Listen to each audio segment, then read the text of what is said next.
How can you open a bookstore in the middle of the pandemic where everything is shutting down and now have multiple bookstores, not just here in the United States, but one opening up in Paris? You got to hear this story. You got to hear how this person right here has monetized their ministry. Let's go. Welcome to the Monetize Your Ministry podcast. And you get a chance to interact with them. To me, that's full-time ministry. Did I have to? Because tackle that business is like a thief. It brings in itself and then it opens. I want to provide content and things that are going to help change lives, and I simultaneously want you to receive a blessing from that. Now here's your host, Kamon Hines. All right, welcome back to the Monetize Your Ministry podcast. I'm super excited about today's episode. But before we get into today's episode, there are a few things you got to do. First of all, if you have not subscribed yet to our YouTube channel, go to YouTube and type in Monetize Your Ministry podcast and subscribe. Make sure you're following this because you want to get all the good content. If you are a podcast listener, you can subscribe to us on Apple Podcasts, on Spotify, and even on the Amazon platform. Also, share this. This episode is going to be one that you have to share with someone. If you are their friend, you got to share this with them. And lastly, if you can leave us a rating and a review on the podcast platforms, it helps others to find this episode. Now, today's episode, our guest is someone who is related to me. This is my very own cousin. I want to bring her up, Miss Jeannine Cook. Jeannine, welcome to the podcast. Hi, cousin. It is so good to have you on here. I told her before we were getting set up that I'm going to try not to fanboy too much, but I can't help it because I am. Not only do I love you, totally allowed. I'm accepting all blessings, all like fanning. Yeah. Not only do I love you, but I'm a fan of yours, and I'm super excited about what you're doing. And I also have to let people know that you're not recording this interview here in the U.S. Where are you right now as you record this interview? Oh, I'm in the Marais. That's how you say it in France. It's in Paris. Yeah. Yeah. So Jeannine is in Paris right now, and we'll get into why she's in Paris. But she's the owner and the operator of Harriet's bookstore in the Fishhook district of Philadelphia. Fishtown, and also Ida's bookstore, which is in New Jersey. Where in New Jersey is it? Collinswood. And you're gonna hear me sometimes. I'm like going in between French now because I'm in two worlds. I'm like, let's go. Hey, I only know a few French words, but they end up coming out. I know a little French from high school. Okay, good. So, but people are wanting to know a little bit about your background. So let's start with this. What's something about you that might surprise people? Bookstore owner, entrepreneur, businesswoman, but tell us something about you that might surprise people. I tell people, it's so funny. It's like, I'm not a very good driver. Really? Yeah, like I would prefer not to if I don't have to, but I'm not the best. Like when people be like, "Oh, so-and-so can't drive," and I'm like, "That's me. I can't. I'm not the best driver." Because I think I'm just like more of I'm so spacey. So I space out. I go into my own little world, and then I'm driving, and I'm like, oh my gosh, I'm lost. So yeah, not the best driver. I think people would find that interesting since I'm like driving these businesses. Yeah, you're right. Because you got to be on the move with all the things you got going on. But the thing is, I see you riding horses now. So right, you got to drive when you have a horse. Yeah, there you go. Yeah. So Harriet's Bookshop. They said they're gonna actually have a photo shoot here in Paris with me on horseback. Nice. So we'll see if they can pull it off. If there's a team that's coming from Philly, a media team that's coming from Philly, they asked me if I would be willing. I'm like, sure. Whatever. Nice. So Harriet's Bookshop. We'll get to Harriet's, but there were other things that you were doing in entrepreneurship and in serving people. And as we talked about, the purpose of this podcast is to help people see how their ministry, how they serve others best, has value in the marketplace. Tell us about what your first career path was. I know you did education. But kind of tell us a little bit about your career journey a little bit. Yeah, so my career journey is kind of strange because what happened is I got pregnant when I was 19. And I got pregnant at 19, had a baby. I got pregnant at 18. I had a baby at 19. And that dictated a lot of things, right? Because once you're a mother, and I was living in Philly, I wasn't from Philly, so I didn't have any family there. It meant that I had to get really creative really quickly, to decide how I was gonna, one, stay in school, which I did full time, but also make enough money to take care of this new baby and myself. And I love that we're talking about ministry, because I think sometimes, you get your back up against the wall, and that's how you learn about what it is that you're here to do. And one of the things that happened when I realized that I was pregnant was that I was like, I want to make it a better world. Like, I don't want to bring a baby into a world that's like this. And I just wanted to do my part in that. And so that looked like, as a university student, we used to set up tables in front of the university and sell books so that we could run a club. It looked like me taking that club and then turning it into curriculum that I could then go teach in after school programs in schools, in between classes. It looked like me, like I would, I applied for scholarships so that I could, stay in school and do the work that I was doing. It looked like, going to all of these art openings because they have free food. So yeah, it looked like all these different creative ways of like making it happen. I think that, COVID wasn't so crazy for me because I've been living like the life of like pivot the whole time, right? Like, and you are my cousin, so you know that even before that, we were raised by a mother who went blind when we were, little girls. So, and she still made it happen, and she still had ministry. She still continued to get her degree in theology, right? And so this is the example. This is what I saw growing up, is that there is no excuse, right? It's actually you continue. Your obedience will be your vehicle. Yeah. I love it. I love it. Yeah, and I've heard your story about your resilience when you were pregnant, and maybe someone even telling you to drop out, and the negative voices, but you push forward.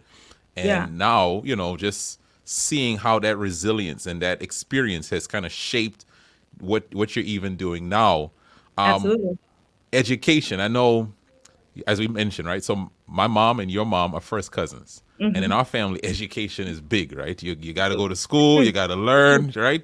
Like our grandparents, like your grandmother, my grandmother, your grandfather, education was big with them. Absolutely. And so I know education was a part of your own journey. And I believe anyone who's in education, that's a ministry, because you don't get paid enough. You give more hours than you get, paid for.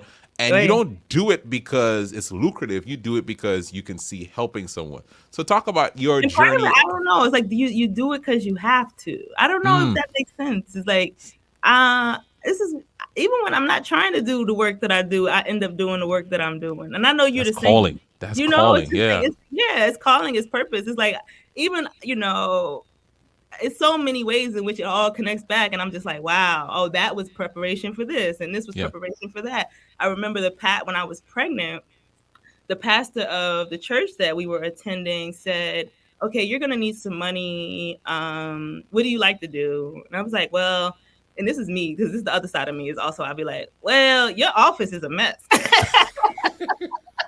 was like, your office is a mess. You got all those cool books in there, but you got it all messed up. Like, I can come in there and I can organize it for you, and I could create a system for, how you could find your books. And, and he was just like, okay, you can do that. I'll pay you to do that. And, that meant that I got to like play in his books, which is like, he had this plethora of books about God, but also books about things that maybe people don't experience as God, but definitely, relate, right? Like nature and, like he was very, very interested in the Holocaust, even though he was like this Black Baptist preacher, right? And so he had a lot of books on that.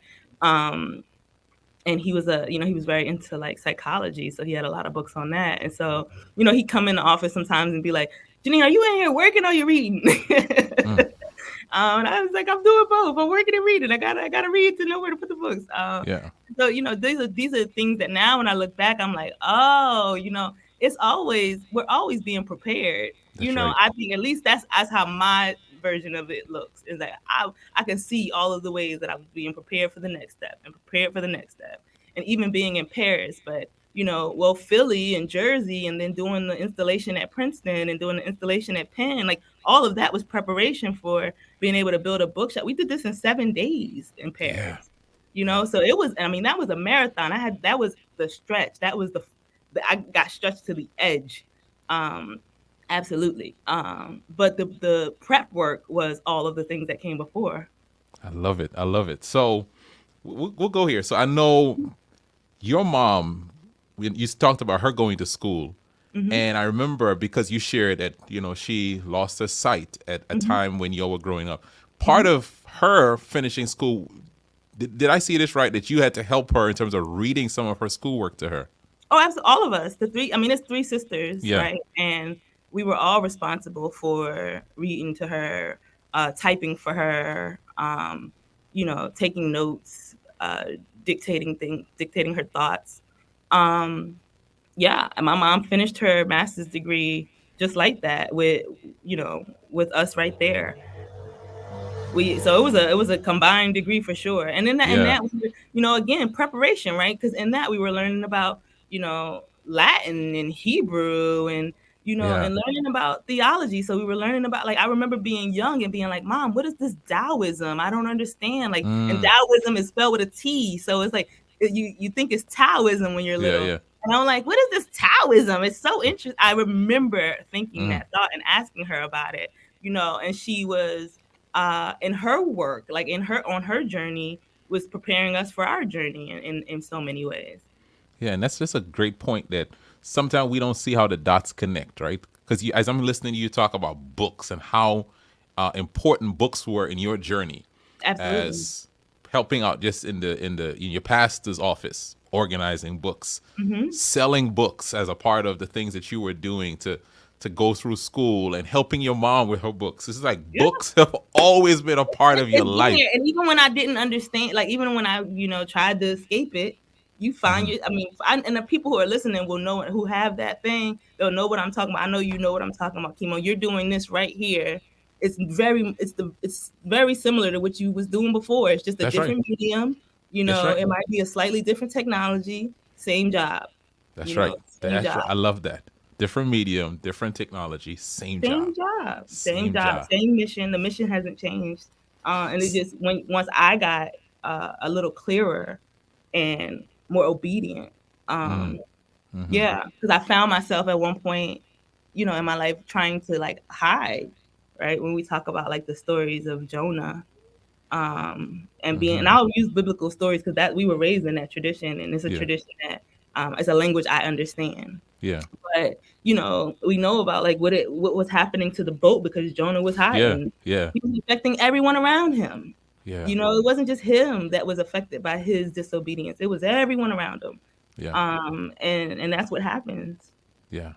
So let's go to 2017, right? So I remember you were in education. I think you were doing something in education. What were you doing? You were doing working with schools. I think you were. Yeah, I used to develop curriculum. Yeah. I was doing curriculum. And so in many ways, I'm an entrepreneur, right? Like that's part of my ethos.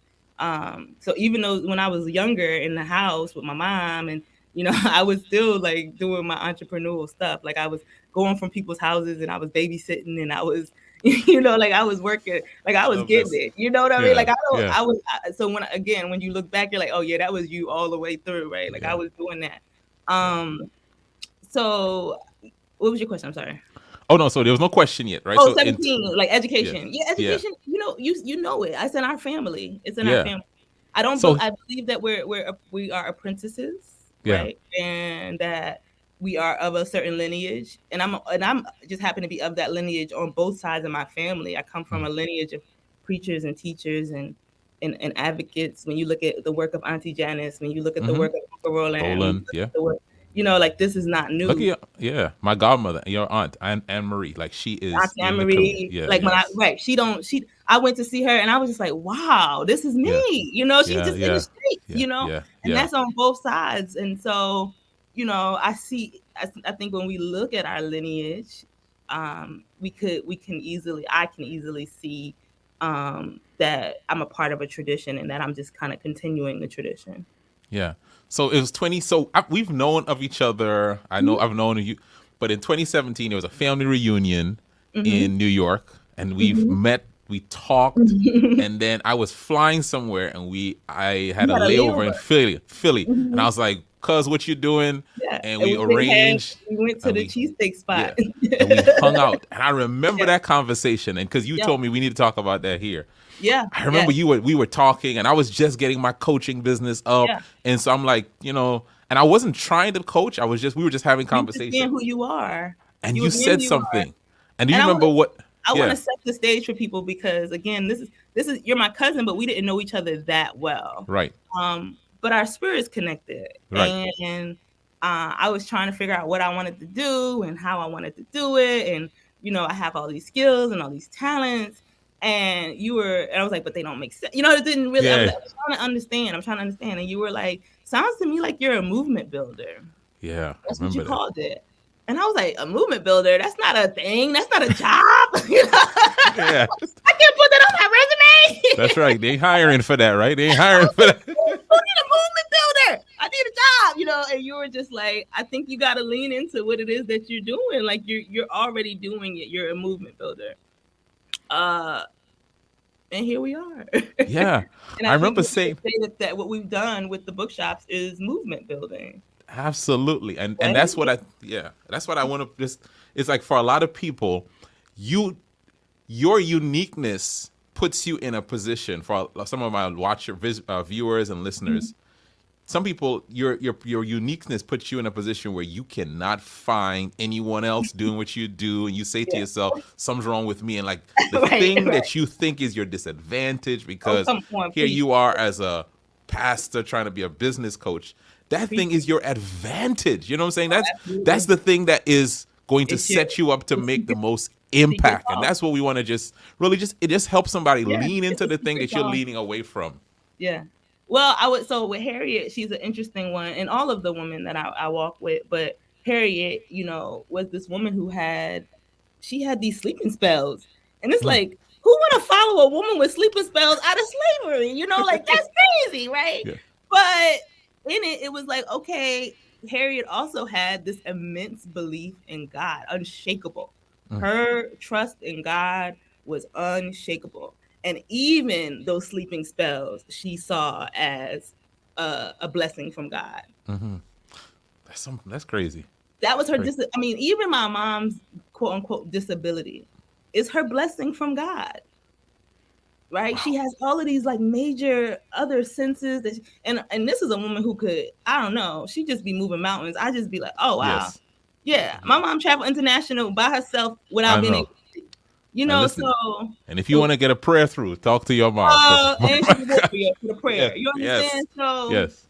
This is when you talk about like really looking at the things that you've been told or you've told yourself are your disadvantages, and really thinking, giving it a little spin on perspective, right? Like, had I not been this young pregnant mother, right, would I have had the unction to do the work that we ended up doing? Would I have had the courage, right? And it, in many ways back then, it felt like, oh my gosh, like, how am I going to make it? Like, this is terrible. Why did I do this to myself? Why did I do this to this child? Right? Like, this is so hard. But I would say that we're probably both better for it. Yeah. So Jeannine, and for those who are watching, you just tuning in, Jeannine Cook is our guest today. She is the owner of Harriet's bookstore, Ida's bookshop. Is it Bookshop? Bookshop. Bookshop. Sorry, yeah, Ida's. Yeah. Now, where did So you kind of told us a little bit about Harriet's. Yeah. Harriet.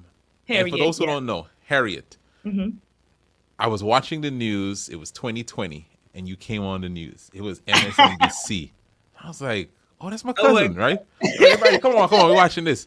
And I remember, I think it was John Hope Bryant who was talking. Yeah. He was on the same segment. Yep. Here it is, right? You had just opened. Yep. And the pandemic hits. And I was telling them, "Listen, we need help. We don't know what." Yeah, I remember that. Like, I would say How long before the pandemic hit did you open the bookshop? 6 weeks. Crazy. 6 weeks. Crazy. So if you think about what you were doing 6 weeks ago from now, I can remember that. yeah, exactly. Yeah. 6 weeks is not much time to be in operation, especially for a retail business. Yeah. Yeah, so 6 weeks.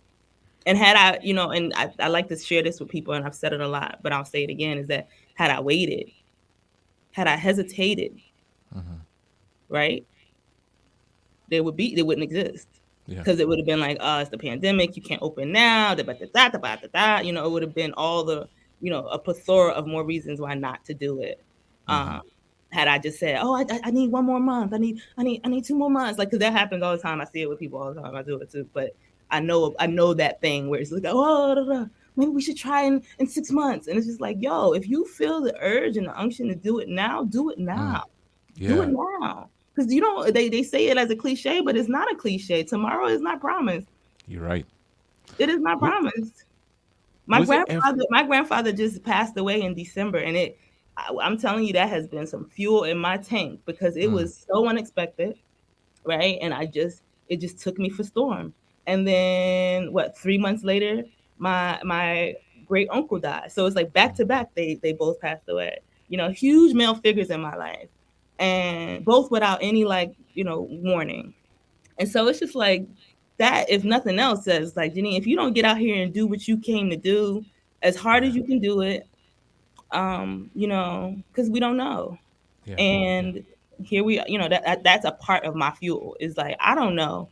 And I don't want to die with regret. That's good. Was there any time during when the lockdown started happening and, brand new business, did you ever think about quitting? Just closing the shop, say, all right. I still be like, okay, I'm just, okay, all right. Yeah, absolutely. That first email, we got an email from the mayor that said, lock the doors right now. It was just very abrupt. And even up till then, you remember things were slowing down. It was getting weird outside. Yeah. People were coming in. It was like, ooh, it's getting a little weird. And Jazzy, my older sister, had called me and was just like, Jeannine, I've been following this. This is about to get bad, And she had told me, she was like, they're gonna say it's a few weeks, but this is way more than a few weeks. She had sent me all this hand sanitizer and bleach, all the stuff that people couldn't get. She had put it in the mail early on. And I'm so thankful for my sister, by the way. I have to always pay homage, because she's wise. And then when they shut us down, and you can ask them, because my sister was at the house. My mom came right before the shutdown. I was like, you have to get here. She was like, I'm going to Carnival. I said, the next day after Carnival, I need you on that flight. And she did that, and then she got stuck. And they were there at the house, and I wouldn't come home. I was sleeping on the floor of the bookshop. I was incredibly sad. And, besides wanting to quit the business, I wanted to quit life. I was like, this is it's just this, it felt way too overwhelming. It felt like I had put everything into nothing. It was like I had put my everything into a nothing burger, and now here we were. And the lady who I owed rent to was not trying to hear. She did not miss a rent. Do you understand? Wow. She was just she was not that kind of landlord. And shouts to her, right? Because in her not being that kind of landlord, I couldn't be that kind of tenant. Ooh. She was just like, nope, you owe it when you owe it. I was like, damn. I was like, oh my gosh, okay. And she had already took a huge risk on me. She had already told me this idea seems very strange. I don't know if you're going to be able to pull it off. And then at the end of that conversation, she said, but if you ever meet Oprah, you invite me. And I was just like, what? She said that to me in the conversation after she just finished telling me she didn't really think it was a good idea. Bookshops, but she was just like, but if you ever meet Oprah, I want to invite me. I was like, okay, because who's going to meet Oprah? She was right? I was like, well, who's going to meet Oprah? Only to then, Oprah's magazine has covered us twice, So, who knows? Yeah, it was very sad. And that's not the only time. Like, there was a time during the uprising where it was so many orders. And that's what people were like, oh, why would you be sad about so many orders? It was way more than we had the capacity to fill at the time. And it was like, you guys folks, it was, I was up day and night trying to get people their orders, and not, I wanted to be in integrity. I don't want to have a brand that was out of integrity. I wanted people to know that they could trust us, but it was just like, out of nowhere, we had all of these orders and we didn't have any of the systems in place to really place the orders. The systems in society were down. Yeah. Right? And then the kind of books that we were selling just so happened to be the type of books that were at the top of these lists. So books that were that people were rarely purchasing, that were not even really in print. Like they weren't being printed at the capacity that they should have been being printed. So we were waiting for books to be printed, right? And that was causing all of these like hiccups and stuff. And that was another time where I felt like there's just no way I can do this. Like there's just no way. This is beyond my capability. Yet here we are. And even 4 days ago, I wrote my friend, like, I'm so scared, right? I'm so scared. Like, this is, I don't speak this language. I am however many miles away from home. I'm financing this myself. I have other people believing and trusting me. And what if I can't do it? Wow. What if I finally have met my match and I can't do this? I gotta pause you here, because here's what people need to know. Yeah. Will Smith did his book launch at your bookstore, right? Yes. Jamie Foxx did a book launch at your bookshop. Michelle Obama made your bookshop the official bookshop that was supplying her book for her tour. Is it The Light We Carry? Mm-hmm. Yep. Okay. Yeah. And you still struggle with doubt. No, I want you. I'm saying that for a reason, because Absolutely. people think people who've gotten to a level that they want to get to overcome questions and doubts and fears. No. And here it is. And where you are now, I didn't give as much detail. You're in Paris right now, opening up a pop-up shop, Josephine's, right? Josephine's Bookshop, a pop-up shop. We had 7 days to build in another country. I couldn't bring furniture. All of my, like, I got my little hidden spots where I go get stuff from in Philly and in Jersey and da-da-da-da-da.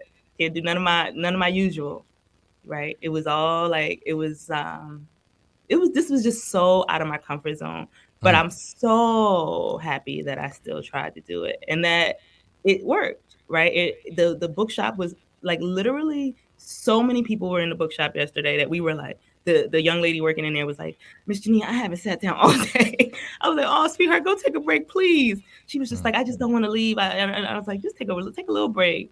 Yeah, it was so busy. And so, yeah, there's something to the push through, but yeah, doubt is a real thing. Just because, again, talking about ministry, and I'll talk about my Nana, and there's a story that her and I, we talk about a lot, and which is this story about Peter, because a few weeks back, and I'm so glad to share this story. And it's not a victory story. It was a So a few weeks back, there was an auction on a space in Philadelphia. And for folks who know, I'm looking for a space. There's a certain kind of space that I want for the bookshop. And this space was immaculate. I'm talking, it was built in the 1800s, and it used to be a convent, and it was just gorgeous. And it was up for auction, which is unheard of. It used to be Father Divine's, one of his buildings, which was, again, ministry. So I was like, oh gosh, it ties in so well. And to even get in the auction, you had to produce a very large check, right? To even just be in the room. And so I was able to just do that. And I was just like, okay, I'm gonna trust. They said you get this back. They said you get this back if you don't win the auction. Right. So I was like, okay, I'm gonna do that. Got there. One of my homies, and this is my homie friend. Like I call her my doula, my artistic doula, because she just be showing up. And she was like, Jeannine, I'm up the street. I said, come over down here and lay your hands on this building with me before this auction starts. She came on down. She was like, Jeannine, if you want it to be, it'll be. And then the auction started, and all of the people, it was all men, and I was like, I started feeling it in my spirit. And none of those men had the skin color of you or I. And I started, it was just beating on me. And they also were men, they all had on like religious attire. And I was like, they're all working together, even though they're not. I'm just like, this is crazy. Yeah. And the numbers started going up, so they started the auction at 100,000. So, okay, cool. Then it just started hitting, 500,000, 750, $1 million. And my hand couldn't go up no more at $1 million. I couldn't raise my hand no more. I just couldn't. I can't do this. And I watched the building go for the $1 million. I think it was like 1.1. And I walked out of there completely defeated. Like, dang. And I called the bank and I was just like, look, I just came out of this auction and da-da-da. And the guy at the bank was like, Jeannine, we would have financed you 100%. Wow. And then I told the next friend, she was like, girl, we would have helped you raise that money. Then I told another friend, we would have done it. You had 60 days. Girl, we would have had that. We would have had that. We would have had that. You had it. And I called my Nana and I didn't say much to her. I just said, Nana, I was Peter in there. And she knew exactly what I meant. I said, Nana, I was Peter. She said, what you mean you was Peter? I said, Peter is a funny guy because he says, Jesus call me out there to you. Yeah. So here you are, you're in the room. You ask Jesus to put you in the room. And then you start saying, oh, it's a howling wind. Oh, it's howling wind up in this joint. And my feet my knees started to buckle. Ooh, that's good. My knees started to buckle. And that has been a great lesson for me ever since then.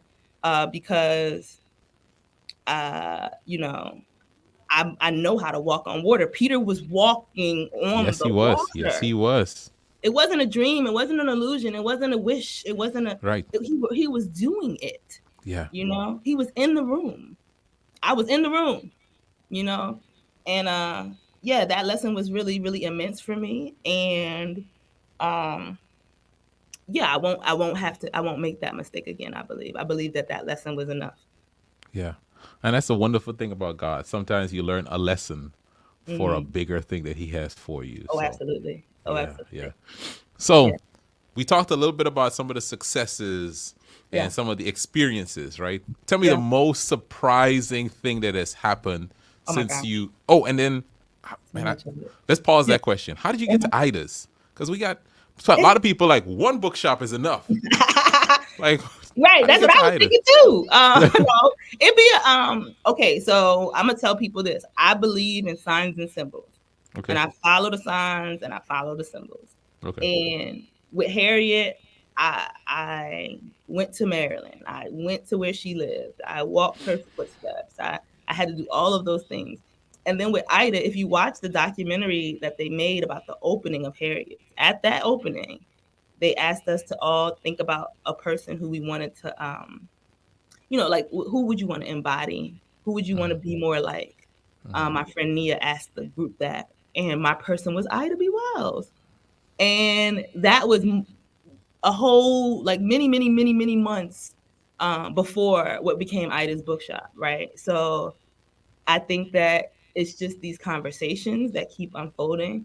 And then the next thing you know, I'm in Mississippi and I'm in Ida's home and I'm in I'm in Memphis. I'm where her newspaper was. Yeah. Ida's Bookshop is next door to a newspaper, by the way. I'm in Chicago. Like I got to walk her walk and sit with her and feel what it, I just got to feel as much as I can, feel what it was like to be who she was in the world at the time where she was. And it just be like, to me, because these people are so incredible, it's like I have to open the opportunity for other people to sit at their feet. I was describing it as like if you walk into a house and you have all of your grandmothers and your great grandmothers in each of the rooms, and every time you walk in one of the rooms, there's another one of your grandmothers, and she's amazing. Yeah. And she wants to talk to you, and she wants you to talk to her, and she wants to be in conversation with you. She wants you to, learn from her life. She wants you to take those lessons and really apply them. And that's how I feel. I feel like we've just kind of made the earth this big house, and we have these rooms Wow. in the house where people can go sit with these they can sit with these women, and they can, of course, read the books that are in the shops, but also share time and space with these incredible women. Yeah, and that's what I think I love about what you're doing. You're not just selling books. Oh yeah, You are this. I mean, this is way beyond selling books now, yeah, right? yeah, This is creating experiences and encounters yeah. and movement building. This is what this is right That's what you now. called it. That's what you Yeah, called it. Yeah, and I probably would have never thought of it that way had we not had that conversation that yeah, day. yeah, That was a such thing as yeah. movement building. But yeah, So, yeah, there are um, people who are flying from Philly mhm. to Paris to experience Josephine's bookshop. One of them, Named after Josephine Baker. Baker. Yeah, Yeah. I have a friend who's landing tomorrow to come have the experience. My sister's here in Paris to have the experience. This is amazing. Uh, Yeah. I wrote to the news media in Philly, two news outlets, and I said to them, once upon a time, Henry Louis Gates was sent on an assignment by Time Magazine to come cover a conversation between Josephine Baker and James Baldwin. And Time Magazine said, "Oh, this is not a good enough story," and didn't run it. And I said to them, I said, "Y'all don't want to be on that side of history. Don't be on that side of history where you coulda and you shoulda and you didn't." Because Yeah. this is that, right? Like, in some ways, I'm not saying I'm Baldwin, I'm not Baker, but I'm just like saying, like, it's okay to push ourselves out of if I'm pushing myself out of my comfort zone, we could all do it, right? What's the big deal? It's a flight. And they were like, and those two media organizations are both sending reporters to Love come it. cover. And that's something. Okay, this is it, because I always want to ask people like a business question. Like, Media is something. It seems like I don't know how you do it, but I was like, "Hey, my cousin on the news again." Hey, yo, I don't even be wanting to. how you? Okay, so tell me, how do you, like, any You tip gotta for hear this. anyone? I have never sent a press release. Okay, Ever. Never. Never, never, never. but okay, so how you even build relationship with it? Because like this news media that you sent, there's some relationship. I know these people. Yeah, Okay. like, because they over time. I think when you're in community, when you have Okay. your boots on the ground, Mhm. people notice that, right? And it's not because you're like, oh, look at me, but it's because you're doing. When they say, "Let your light so shine before man that they may see your good works and glorify," like that light is real. The light is real. And I've built these relationships not on some like, "Oh, here's what y'all could do for me," because I think that's where a lot of people get it twisted, is they think, "Oh, I need to know so and so that they can do something for me. I need to be in relationship with so and so because I need this from them." And it's like, nah, like, these people are people I have relationships with. It's not one way, right? It's not what can they do for Jeannine? What can they do for Harriet's bookshop? These are people who, like, her mother passed away and we made sure that she had, you know what I mean? Like, there are things that these are real relationships.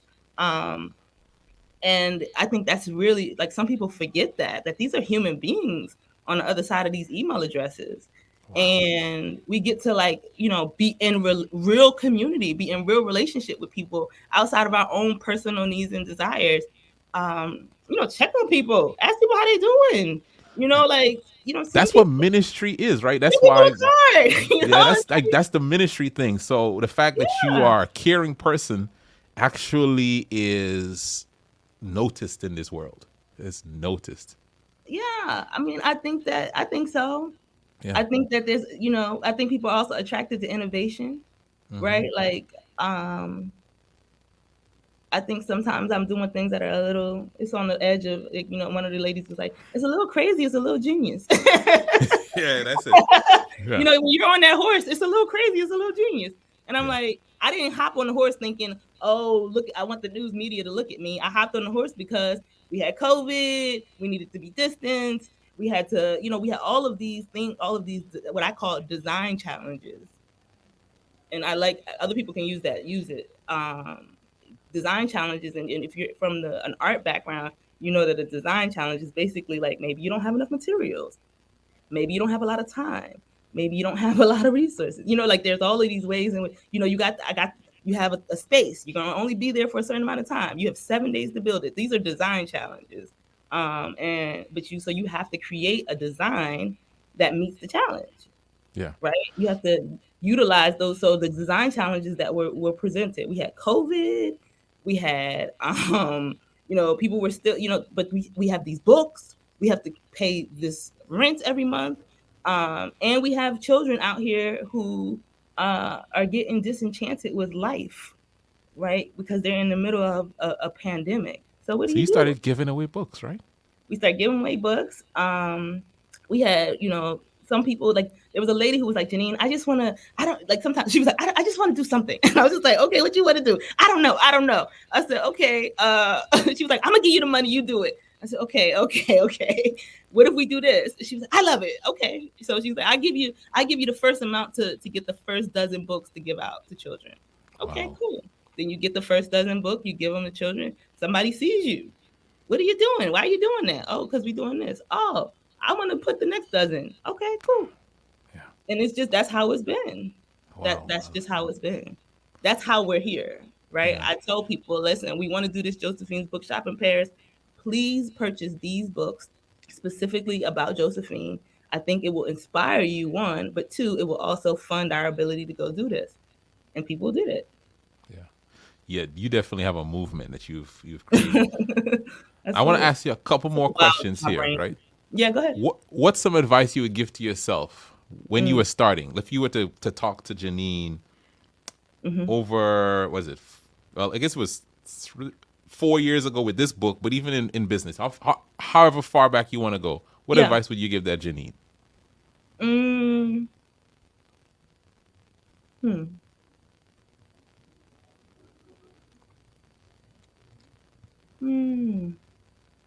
And I get this question from time to time, but it changes. I think the advice for Jeannine right now is to create a practice, right, that fortifies yourself. Because in many ways, business is very similar to war. And to be prepared to go out into war, you need to have certain parts of yourself fortified. You need to have a spiritual practice. You need to have a health practice that allows you to do the work you want to do. Beautiful. I love that. Fortify yourself. Yeah. All right. Give me one practical step. Somebody's watching this, getting started with business, in their business. Give me one practical step they can use tomorrow to grow that business. So this is good. Because I get this a lot, which is that I think that where most people, it's not that they don't have a great idea, right? And I know you're gonna know this. It's just that they just don't stay the course. They just give up too soon. And there is a level of, like, Octavia E. Butler, who wrote The Parable of the Sower, talks about the positive obsession. There is a level of, like, it's slightly, if you're an entrepreneur and you know what I'm talking about, it's like it could come off to other people like you a little off. Yeah. You got to be okay with that. You got to be okay with people not understanding. If you need a lot of validation, this is not the business for you. Because people won't always, it was a woman with this. Like, every venture, somebody says, oh, you can't do that. And you can't do it that way. And you can't do it that fast. Or you can't do it with that much money. Or you can't do it, like, every single time. And so I'm just so glad for the positive obsession and for, like, not needing validation in that way. I love it. Yeah, I trust my gut. I trust my God. So it's just like I can trust my guides. And so that's enough for me. And so I listen if somebody says, oh, Jeannine, that's not the way to do that. And you can't do it this, it's okay. All right. I hear you. And I put it on my scale and I say, okay, does that make sense? Maybe a little bit. And then also, am I able to, meet the design challenge based on what they're saying? Yes, I am. There was a friend of mine who was like, there's nobody in Paris in July. Okay. So I listened. I said, okay, let me call some other people who I know who live in Paris, whatever. Do your due diligence. And it was like, nah, there are people in Paris in July. Like there's people in Paris all year long. It's Paris, And so, maybe that's and people are telling you these things sometimes with the best of intentions, right? They're not trying to harm you. They're not trying to harm me. They're saying these things to you out of love, but they just not right. Yeah. They could be wrong. They wrong. The vision wasn't placed in their heart. The vision wasn't placed in their spirit. The vision wasn't the message wasn't given to them. And that's that. It was given to you. Yeah. Jeannine, you the preacher's kid, but you the preacher today. You the preacher today. It's so true though. Like, and sometimes I'm like, what if you're holding up the progress of the entire community because you're looking for validation from people who the message wasn't given to them? Because that was your piece. It's your part. Yeah. All right, Jeannine, we want to support you. People watching this, people viewing this, how can we support you? What's the best website to go to? The best thing? We just want to, we all wish we could just come to Paris for the pop-up shop. But what can we do? And some of us are in Philly, right? So, and some of us but what's the best thing for people anywhere in the world? Yeah. If you go on our website, you can buy books from any book you can get from Amazon, you can get from us. Okay, right? So what's the website? OurSisterBookshops.com. OurSisterBookshops.com, just how it sounds. With an S on bookshops. Yep. I got it right? Okay. Yep. And like for those of us who don't have the resources, I want you to know that like I do believe in the power of prayer, so feel free to send that. That is a load of support. Love and positive thoughts are a load of support. Sharing something on social is a load of support, and it doesn't require any money. But then some of y'all got money. Some of y'all got a lot of money. Some of y'all got a whole lot of money. Right? And I ain't mad at you for having that whole lot of money. And if you want to think about ways that we can work together, I'm open to those. I'm open to those ways. If it resonates with you and you hear this and you're like, yo, this matters to me and I want to make this, I want to do something, I want to be a part of it, hit me up. I'm very easy to find. We're all over social. What's the social? Email. It's at Harriet's Bookshop. At Harriet_bookshop Instagram. At Harriet. I'm on Twitter. I'm a whole Harriet's Twitter. Harriet's with 2 R's and 2 T's. So at Harriet's_bookshop on Instagram. I spell that wrong. Let me. And that takes you to all of them. That'll take you to all of them. How's this? Is that it? That's it. At Harriet's. At Harriet's Bookshop on Instagram. And there's a link in the bio that'll take you to all the other ones. For those of you listening, we'll put it in the show notes. So look in the show notes for the website, Our Sister Bookshops, and the Instagram and the social media handles. Yeah. And even if you spell it all types of jacked up, if you put Jeannine Cook and Harriet's Bookshop, however you spell it, something's going to come up on that internet because we have done our fair share of articles. I love it. So something will come up. Yes. All right. Well, our guest today was Jeannine Cook, Jeannine Cook, thank you so movement builder, my cousin. I love you. What do we call you? What do we call you? A prophet? Right? What do we call you? What you did over my life? Okay. Yeah, right. Business prophet. I'll take that. So what's next? What you see next coming? Prophet. Don't put me on the spot now. But I just see you inspiring women, young women to take action on their dreams. That's what I see. I see young girls saying, I want to be like her. Wow. That's what I see. And I want you to keep stepping into that because not only have you done that today, but you've done that for my daughters. I see. Yes. I'm rooting for them too. They look at you and they say, because our cousin could do this. Absolutely. She looks like us. We can do it. And so for anyone out there. Way earlier than me, which is great. Anyone out there, take this inspiration.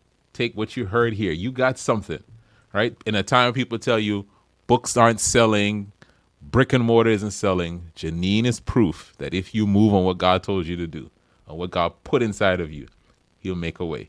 So take what you have and go increase your income and your impact. Take your ministry out into the world.